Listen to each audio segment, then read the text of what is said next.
اللہ سبحانہ و تعالیٰ کا لاکھ لاکھ شکر عظیم کہ مالک الملک نے ہمیں اجتماعی طور پر اپنی یاد کی توفیق اور یہ موقع عطا فرمایا۔ لاکھوں کروڑوں درود و سلام آقا دو جہاں محمد مصطفیٰ صلی اللہ علیہ وآلہ وسلم کی ذات اقدس پر، جن کے طفیل مالک الملک نے یہ کرم نوازی فرمائی۔ اللہ سبحانہ و تعالیٰ کا قرآن حکیم میں ارشاد ہے، اعوذ باللہ من الشیطان الرجیم، بسم اللہ الرحمن الرحیم، یا ایہا الذین آمنوا ادخلوا فی السلم کافۃ ولا تتبعوا خطوات الشیطان انہ لکم عدو مبین، صدق اللہ مولانا العظیم۔ عزیزان گرامی، اس آیت کریمہ کا معنی یہ ہے کہ اے لوگوں جو ایمان لائے ہو، اسلام کے اندر مکمل طور پر داخل ہو جاؤ اور شیطان کی اتباع نہ کرو کہ شیطان آپ کا کھلا دشمن ہے۔ عزیزان گرامی، اللہ تعالیٰ نے اس کائنات کو تخلیق کیا، آسمان بنایا، زمین بنائی، چاند، ستارے، سورج، آسمان سے پانی نازل فرمایا۔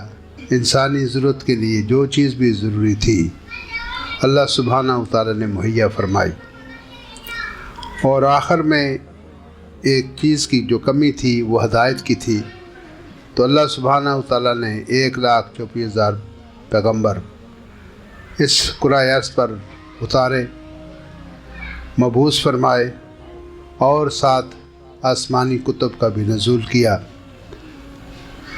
جو کہ انسانوں کے لیے ہدایت کا ذریعہ تھے۔ جو انبیاء علیہ السلام تھے، سب سے پہلا نبی آدم علیہ السلام،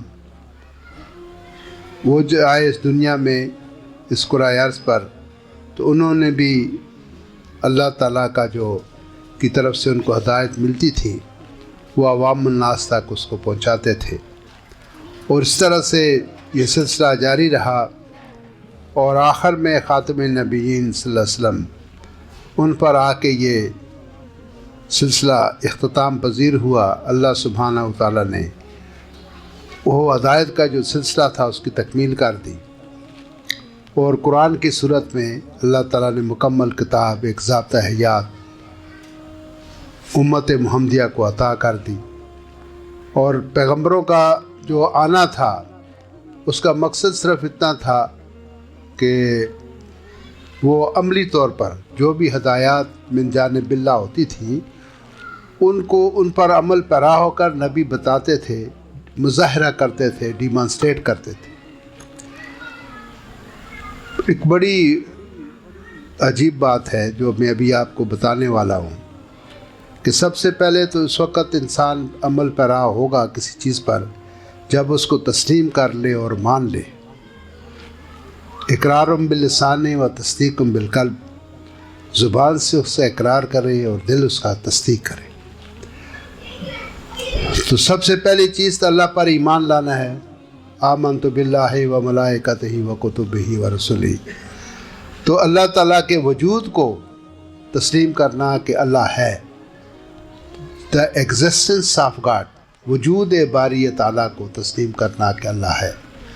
اللہ سبحانہ و تعالیٰ نے یہ اپنے مظاہر فطرت، مظاہر قدرت سے اس کی یہ ابھی تھوڑی دیر پہلے چمکتا دمکتا سورج تھا، ہر طرف روشنی روشنی تھی، مغرب کے بعد وہ سورج غروب ہو گیا، اب اندھیرا ہو گیا، اب پھر یہ صبح ہوگی۔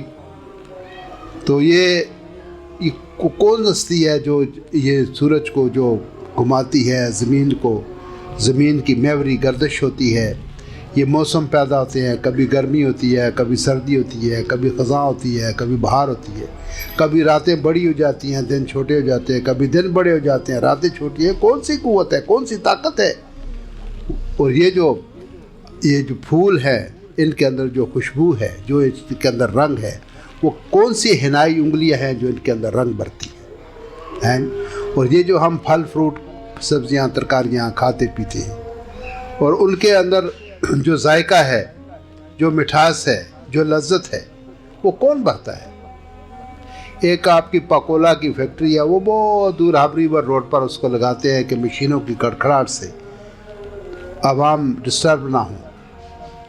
اور ایک آپ کے سین میں ایک درخت ہے آم کا، مینگو کا، یا کسی بھی فروٹ کا، تو وہ اس کے ساتھ ہزاروں آم لگے ہوئے ہیں، وہ اس کے اندر وہ عمل جاری ہے، اس کے اندر مٹھاس بھی بھری جا رہی ہے، خوشبو بھی ڈالی جا رہی ہے، اس کو ڈسٹ سے اور ہر چیز سے اس کو محفوظ بھی کیا جا رہا ہے، اور کوئی شور نہیں، کوئی آواز نہیں، ہر طرف سناٹا ہی سناٹا ہے، اور وہ کام ہو رہا ہے. تو وہ کون سی ہستی ہے؟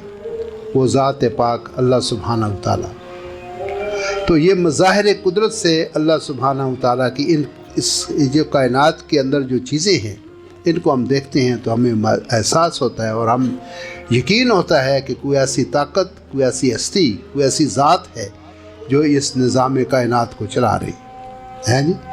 تو انبیاء علیہ السلام نے بھی آ کے تو اللہ تعالیٰ کی وحدانیت اور اس کے وجود کا تذکرہ کیا، ذکر کیا.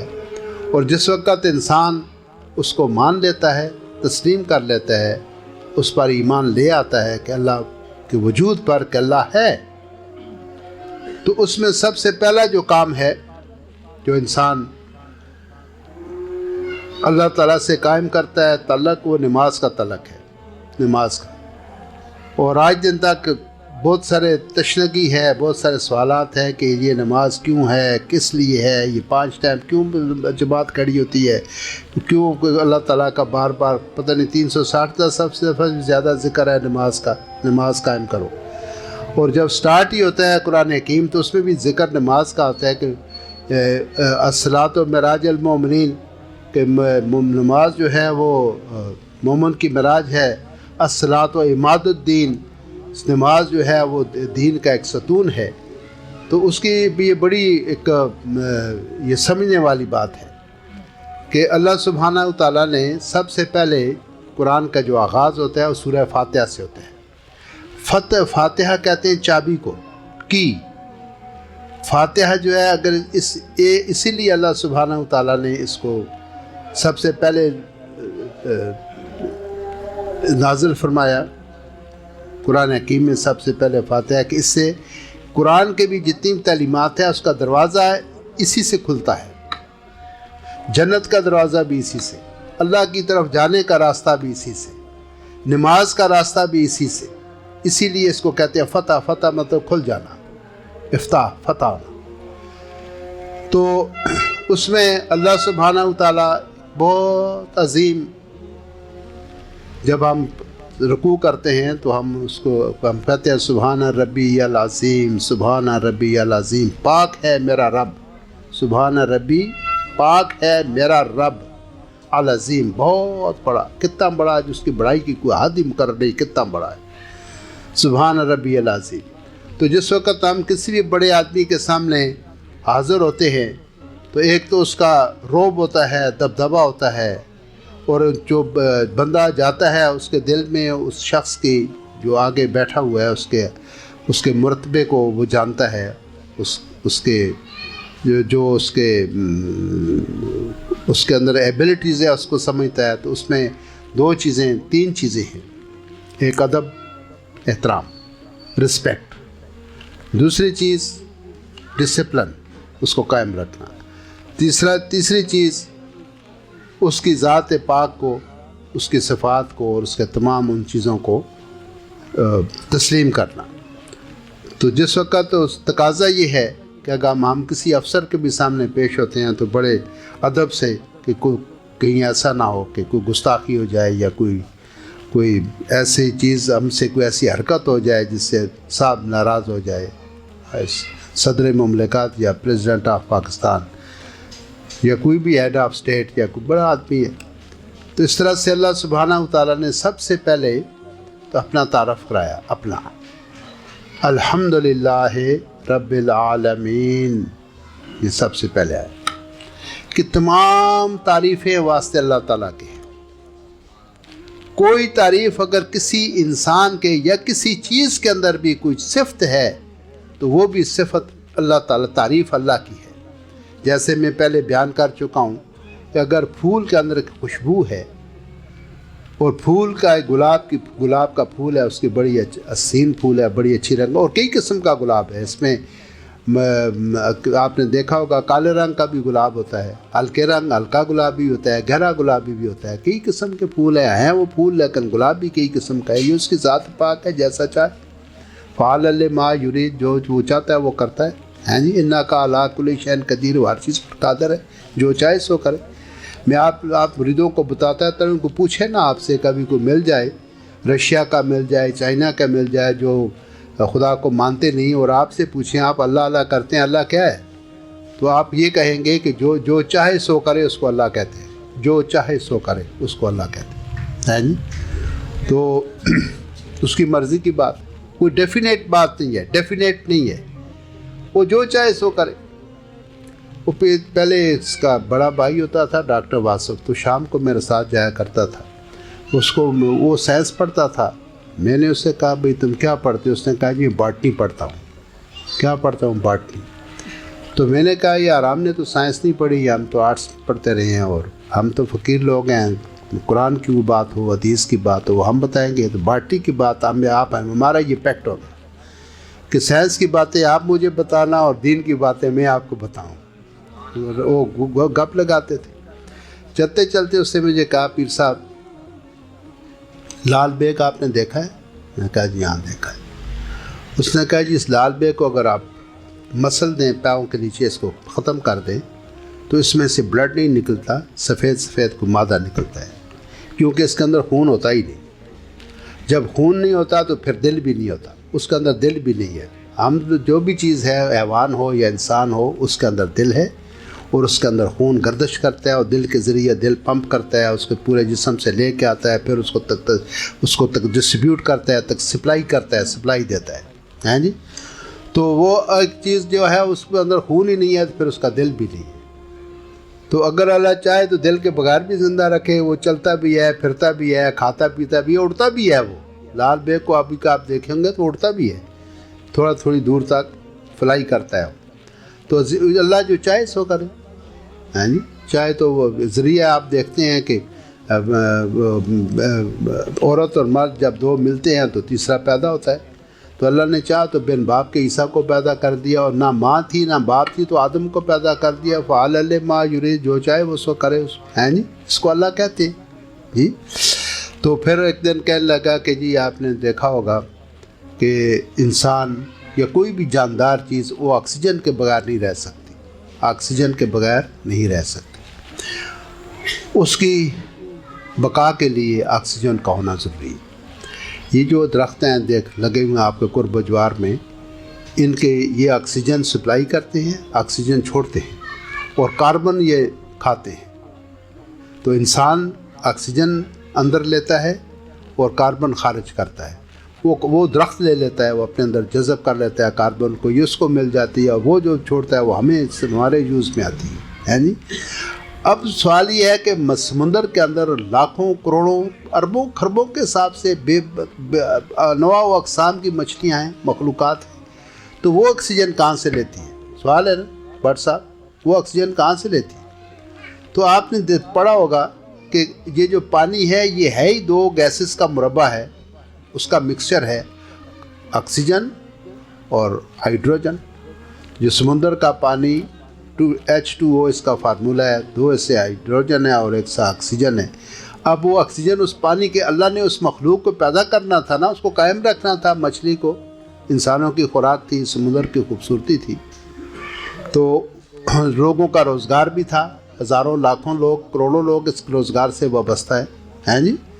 تو پانی کے ہی اندر اللہ تعالیٰ نے آکسیجن رکھ دی، اور اس جو مچھلی ہے اس کے اندر پھیپھڑے نہیں ہوتے، گلپھڑے ہوتے ہیں، ایک طرف سے پانی داخل ہوتا ہے دوسرے سے نکل جاتا ہے، اس میں جو آکسیجن ہے وہ جذب کر لیتی ہے اور باقی جو ہے اس کو نکال دیتی ہے، وہ دوسرے طرف نکل جاتی ہے، پانی کے اندر ہی سسٹم موجود ہے۔ اللہ سبحانہ تعالیٰ نے ہر چیز کا انتظام کیا ہے۔ یہ اگر جو بھی ہم دیکھتے ہیں تو پھر کمال تو اس مصور کا ہے جس نے یہ تصویر بنائی ہے، کمال تو اس کا ہے، اسی لیے وہ تعریف کے قابل ہے کہ جتنی بھی صفات ہیں اسی نے تو ڈالی ہے اس کے اندر۔ سورج کے اندر اگر سورج ہے، اگر اس کے اندر روشنی نہیں ہے، چمک نہیں ہے، تمازت نہیں ہے، گرمی نہیں ہے، تو وہ سورج نہیں ہے۔ وہ سورج کی ایک صفت ہے کہ اس کے اندر گرمی یا ہیٹ ہے، جس اس لیے ڈالی کہ جب وہ سمندروں پر پڑتی ہے تو وہاں سے وہ پانی اسٹیم بنتا ہے، بھاپ بنتا ہے اور پھر اٹھتا ہے اور پھر ہوائیں اس کو اٹھاتی ہیں سیاچن گلیشیئر پر یا بلندی پر جا کے اس کو برساتی ہیں جی۔ تو پانی کے اندر اگر یہ فصف جو رکھا ہے، یہ اسٹیم بھی بن جاتا ہے، یہ برف بھی بن جاتا ہے، یہ بہہ بھی جاتا ہے، یہ کس نے رکھی؟ یہ صفت اس کے اندر اللہ نے رکھی۔ اس لیے تعریف جو بھی آپ دیکھیں گے کسی چیز کی تعریف اگر کریں، یہ پھول بڑا خوبصورت ہے، یہ پانی بڑا میٹھا ہے، یہ فروٹ بڑی لذت والا ہے، یہ کھجور کے اندر بڑی مٹھاس ہے، انگور بڑا لاجواب ہے، انار دیکھو کیسا اس نے بنایا ہے جی۔ اس انار دیکھو نا، بڑی عجیب چیز ہے، اس کے اندر دانے، چھوٹے چھوٹے دانے اس نے بنائے، اس کے اندر موجود ہیں۔ تو یہ جس چیز کو بھی آپ دیکھو، اس کو ہر چیز کے اندر آپ کو اللہ کی تعریف نظر آئے گی کہ اللہ نے اس کو ایسا بنایا۔ اس لیے اس نے کہا کہ اگر دنیا میں اس کائنات کے اندر اگر کوئی تعریف کے لائق ہے تو صرف اللہ وحدہ لا شریک ہے۔ اگر کسی عالم کی بھی ہم تعریف کریں تو وہ بھی تعریف اللہ کی ہے، جس اللہ نے اس کو یہ علم عطا فرمایا، اس کے دل میں، اس کے دماغ میں یہ چیز بٹھائی، تو پھر وہ تعریف کے قابل ہوا۔ اس کا مطلب بیسک تعریف وہ بھی اللہ کی تعریف۔ اگر کسی خوش الان فرحان صاحب کی تعریف کریں یا رکنواز صاحب کی، تو اگر وہ خوش الانی بھی تو اس کی دین ہے، اللہ نے ان کو عطا فرمائی تو یہ خوش الان ہوئے، ورنہ ہم 50 آدمی اور بیٹھے ہم کیوں نہیں ہیں خوش الان ہے جی۔ اللہ تعالیٰ کا کرم نہ، اس کے فضل سے ان کو عطا ہوئی۔ کسی ڈاکٹر کا کریں، کسی ولی اللہ کی تعریف کریں تو وہ بھی تعریف اللہ کی، اللہ تعالیٰ نے ان کو وہ کرامت بخشی، وہ فضیلت بخشی تو اس قابل ہوئے نا، ورنہ کیا تھا، آواز خود تو کچھ نہیں ہے جب تک اس کے ساتھ اللہ کا فضل و کرم نہ ہو۔ اس لیے اللہ نے فرمایا الحمدللہ رب العالمین، تمام جہانوں کا رب اللہ تعالیٰ ہے۔ رب کہتے ہیں پرورش کرنے والے کا، ربوبیت کرنا، جو ہر چیز مہیا فرمائے اس کو رب کہتے ہیں۔ جس طرح والدین بھی اس کو بھی رب صغیر کہتے ہیں، رب کبیر وہ خود ہے۔ تو جو چونکہ بچے ہیں چھوٹے چھوٹے معصوم، وہ تو نہ کوئی نوکری کر سکتے ہیں، نہ بول سکتے ہیں، نہ کچھ چل سکتے ہیں، تو اللہ تعالیٰ بچوں کا نصیب باپ کو ملتا ہے، باپ آگے بچوں تک پہنچاتا ہے، اس لیے اس کو بھی رب صغیر کہتے ہیں۔ تو وہ جو پالنے والا ہے، اس کا معنی اور اصل پالنے والا اللہ تعالیٰ ہے، اس نے یہ تمام انسانی ضرورت کی چیزیں پیدا فرمائی۔ الحمدللہ رب العالمین الرحمن الرحیم، سبحان اللہ، اتنا کچھ ہونے کے باوجود نہایت مہربان، نہایت رحم کرنے والا، بہت بڑا مہربان، بہت بڑا مہربان اپنے بندے کے اوپر۔ اگر بندہ کی عمر 100 سال ہے، اگر ساری زندگی وہ گناہ کرتا رہے، اس نے توبہ کر دی، اللہ نے اس کو معاف کر دیا، اتنا بڑا رحمان۔ وہ اس کو مانتا ہے یا نہیں مانتا، وہ اس کو رزق دیتا ہے، خواہ وہ چائنا کا ملحد ہو یا رشیا کا ہو، اللہ اس کو رزق دیتا ہے اور جو وہ چاہتا ہے اس کو دیتا ہے، اتنا بڑا رحمان ہے، اتنا بڑا مہربان۔ اور پھر فرمایا الرحیم، کہ نہایت رحم کرنے والا ہے جی۔ تو آپ ڈرو مت، اللہ اتنی بڑی ہستی ہے تو آپ خوف نہ کریں، کیونکہ وہ رحمان ہے، وہ رحیم ہے، آپ کو ضرورت نہیں ہے پریشان ہونے کی ہے جی۔ تو آپ جو اسے مانگیں گے، جو چاہیں گے، وہ آپ کو دے گا۔ بڑی خوبصورت عقائد ہے، یہ حافظ صاحب بیٹھے ہوئے ہیں کہ جس نے بھی کہا کہ قالوا ربنا اللہ ثم استقاموا، تو تنزل علیہم الملائکۃ، کہ جس نے بھی کہہ دیا کہ اللہ میرا رب ہے، تو اس کے اوپر فرشتوں کا نزول ہوتا ہے۔ اور اللہ تعالیٰ اسی آیت میں آگے فرماتا ہے میں ان کو انعام و اکرام سے، ان کے لیے کوئی خوف نہیں ہے، کچھ نہیں ہے، اور میں دنیا میں بھی ان کے ساتھ ہوں اور آخرت میں بھی ان کے ساتھ ہوں، اور جو چاہیں گے میں ان کو بہت بڑے انعامات سے نوازوں گا، یہ تو میں اپنی طرف سے دوں گا۔ اور پھر آگے فرمایا جو وہ چاہیں گے میں وہ بھی دوں گا، کچھ تو میں اپنی طرف سے از خود دوں گا، جیسے اللہ نے ہمیں از خود آنکھیں دے دی، کان دے دیے، دل دے دیا، دماغ دے دیا، ہاتھ پاؤں دے دیے، یہ تو از خود دے دیا نا اللہ تعالیٰ نے۔ تو اس سے فرماتا ہے کہ جو میرے قائم ہو جائے گا، ایمان لے آئے گا اور اس پر قائم رہے گا، تو میں تو اپنے فرشتے اس پر نازل کروں گا، میرے فرشتے کا نزول ہوتا ہے اس شخص کے اوپر ہے جی۔ تو پھر جو کچھ وہ چاہے گا وہ میں اس کو عطا کروں گا، ٹھیک۔